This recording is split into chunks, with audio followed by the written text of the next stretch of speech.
Welcome to the Look Good, Move Well podcast.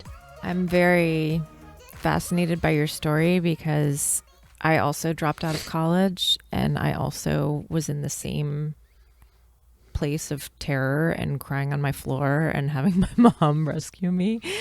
And I had such a different outcome from you in the way that I built my own resilience. And this is not to say that this could work for very many people because it's uncomfortable as hell, but just to offer it up.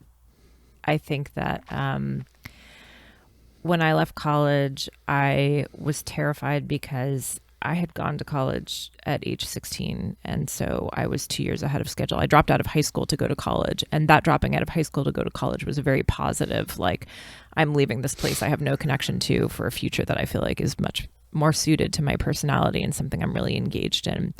I had a great first 2 years at my first school, but it was mostly a 2-year school. It was a 4-year school, but most people transferred out after 2 years because it was so small that people left to go pursue more specialized degrees for the second half of their bachelor's degree. So I also transferred after 2 years.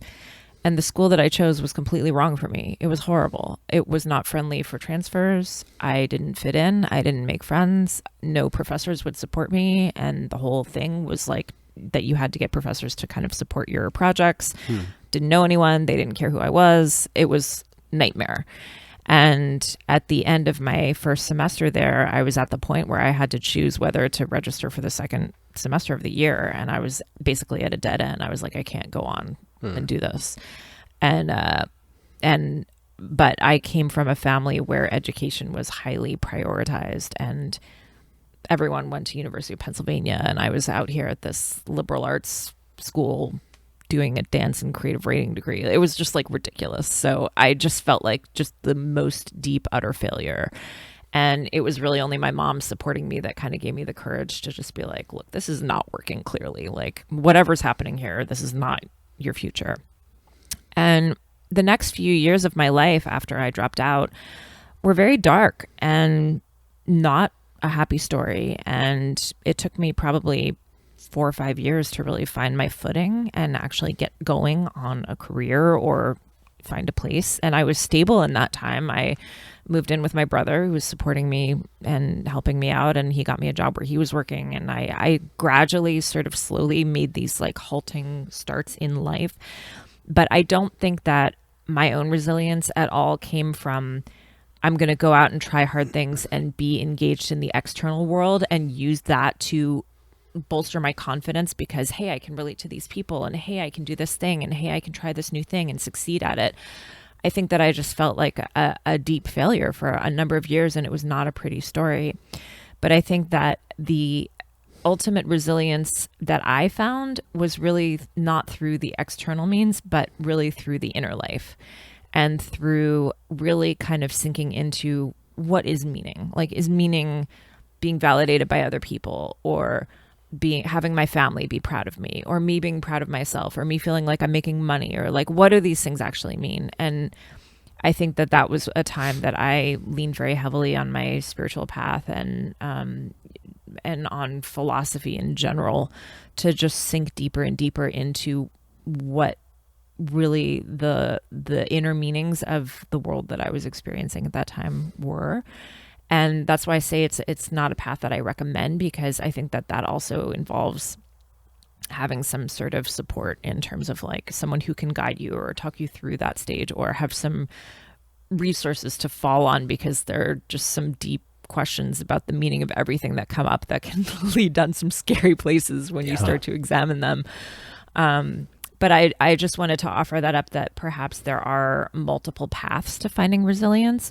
Yeah. I think both are very, very valid in their own ways, to look for external means and to engage in the world and build yourself up that way, and to look within and to strip away and to be very uncomfortable with the reality that you're in.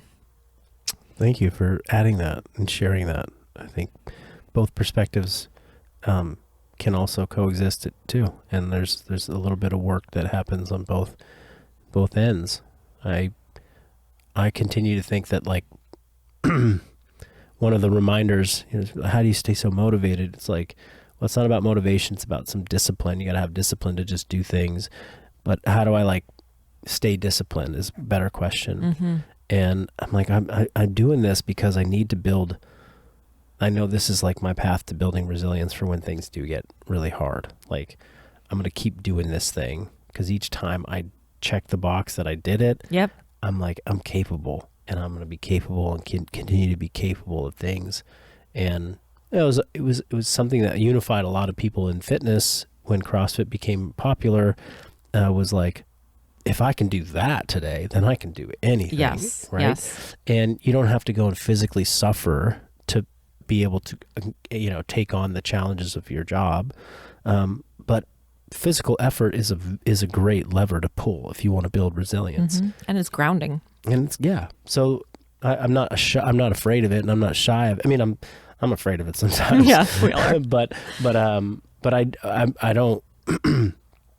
I know we preach like a lot more, methods of fitness that don't put you into that pain cave all the time, but the pain cave and the effort, of physical work, high effort is a valuable tool also.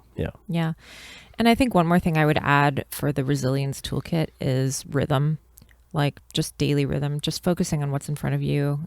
At the times that I've been the most desolate in my life, like sobbing on the floor, like, how am I going to get through this day kind of situation? It's like, okay, what do I need to do right now? I need to go drink a glass of water. I need to go do this. I need to drive to this thing. I need to breathe.